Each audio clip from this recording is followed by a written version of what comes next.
Okay, guys, starting.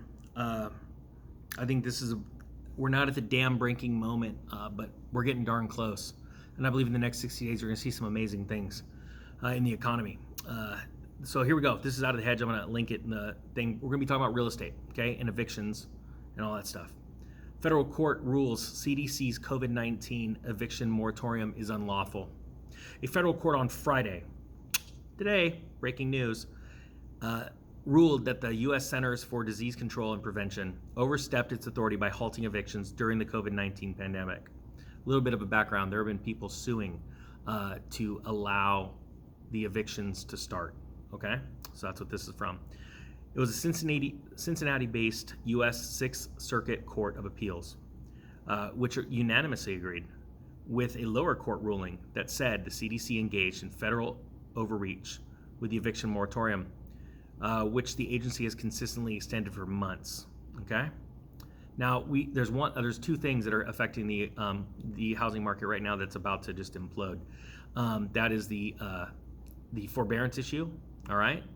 And trust me, I think the banks are already on top of that. And the foreclosure, or the what we're talking about right here, the eviction moratorium. Okay. It says the ruling's been upheld.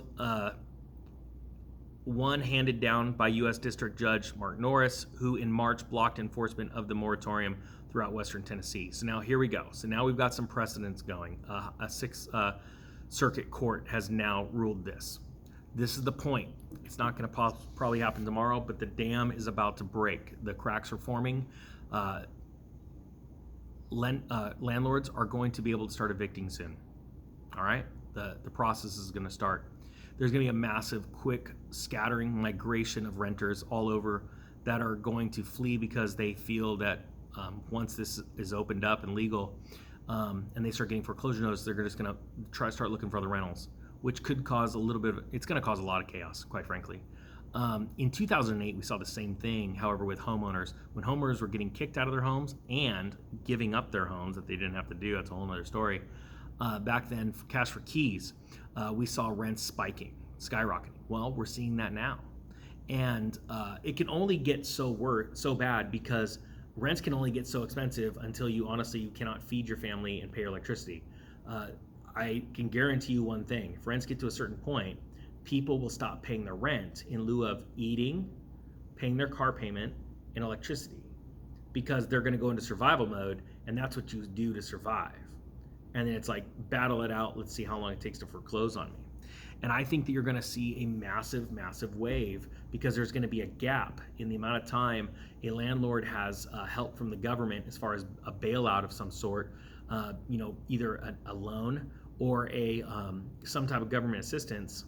And when they're able to finally foreclose and go through that foreclosure process, which is it's gonna be probably pretty gnarly. As a matter of fact, I've got an attorney coming on, I want to say this next week, out of Texas, that's actually been working with people to these forbearance things. So keep an eye out for that. That's actually very interesting what he's going to tell you, what he's seeing in the courts right now, because he's already settled a couple of cases, I believe, forbearance cases right now, and you will be shocked at what the outcome was. So keep an eye out for that. But I want to share this with you because there's a lot of people that are worried, about if they're ever going to get into the market for a house because they keep getting expensive. Now, I don't think that the housing market's going to implode right away. I think there's actually a couple of things that the Federal Reserve still has up its sleeve, and where we see people's greed and their eyes are too big for their pocketbook, that are still sort of a trap set. And so, but I will tell you this, there is going to be a downturn in the housing market. You can mark my words by it, but I can't tell you when. Do I believe it's going to happen in 2022? I do. Do I believe that it could happen this fall, where you're going to start to see all kinds of crazy statistics coming out about days on market extending, blowing out wider than they are now because they're really narrow? Yes, I do believe that. But I can't give you a date, honestly. All I can say is patience is a virtue, and when you are the most patient person in the room, you will own the room.